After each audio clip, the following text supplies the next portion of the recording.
அண்ணாமலை ஏதாவது ஒன்று சொல்லுவார். அவர் பேச்சுக்கும் அவர் செய்திக்கும் தொடர்பு இல்லை. அந்த எஸ்பிஐ இன்னைக்கு ஸ்டேட்மெண்ட் கொடுத்துருக்காரு. அதெல்லாம் போய் நான் அப்படி போல என்னுடைய மருமகளுக்கு பிரசவம் பார்க்கறதுக்காக லீவ் போட்டு அமெரிக்காவுக்கு போனேன்னு சொல்கிறேன். யார் என்பதை பற்றியெல்லாம் ஆராய்ச்சிக்கு நான் போக விரும்பல. ஆனால் அதே நேரத்தில் டார்ஜிலிங்கில் ட்ரெயின் விபத்து ஏற்பட்டு இவ்வளோ பேர் செத்தாங்களே, ரயில்வே மினிஸ்டர் ராஜினாமா பண்ணாரா? நரேந்திர மோடி சீஃப் மினிஸ்டர் இருக்கும்போது 2009 137 பேர் சாராயம் குடிச்சு செத்தாங்களே, அவர் ராஜினாமா பண்ணாரா? ராஜினாமா பண்ணோம்னா பாண்டிச்சேரியில் இருக்கிற அவங்க சீஃப் மினிஸ்டர் ராஜினாமா பண்ணணும்.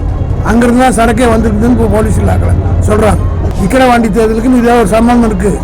இவங்க அனுப்பிச்சு இந்த தேர்தலுக்கு முன்னாடி இப்படி செய்யணும்னு திட்டம் போட்டாரோ என்ற சந்தேகம் என்னை போன்றவர்களுக்கு ஏற்படுது. அதாவது அண்ணாமலை ஏதாவது ஒன்று சொல்லுவார். அவர் பேச்சுக்கும் அவர் செய்திக்கும் தொடர்பு இல்லை. அவர் எவ்வளோ பெரிய பொய்யை சொன்னார்.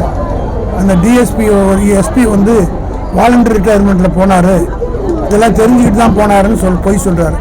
அந்த எஸ்பிஐ இன்னைக்கு ஸ்டேட்மெண்ட் கொடுத்துருக்காரு. அதெல்லாம் போய் நான் அப்படி போல என்னுடைய மருமகளுக்கு பிரசவம் பார்க்கறதுக்காக லீவ் போட்டு அமெரிக்காவுக்கு போனேன்னு சொல்கிறார்.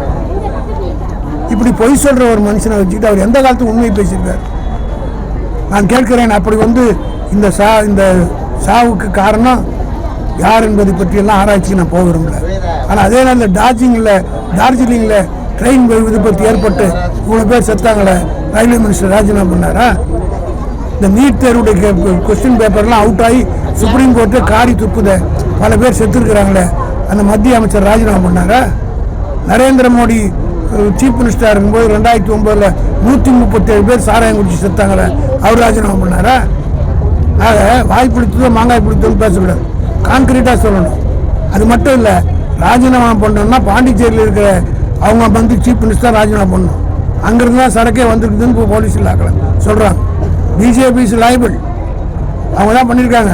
நான் சொல்கிறேன், அண்ணாமலையினுடைய சதி திட்டம் தான் இதுன்னு நான் சொல்கிறேன். அவங்க கட்சி ஆடுற மாநிலத்திலேருந்து வந்திருக்குதுன்னா விக்கிரவாண்டி தேர்தலுக்கு இதே ஒரு சம்பந்தம் இருக்குது. இவங்க அனுப்பிச்சு இந்த தேர்தலுக்கு முன்னாடி இப்படி செய்யணும்னு திட்டம் போட்டாரோ என்ற சந்தேகம் என்னை போன்றவர்களுக்கு ஏற்படுது.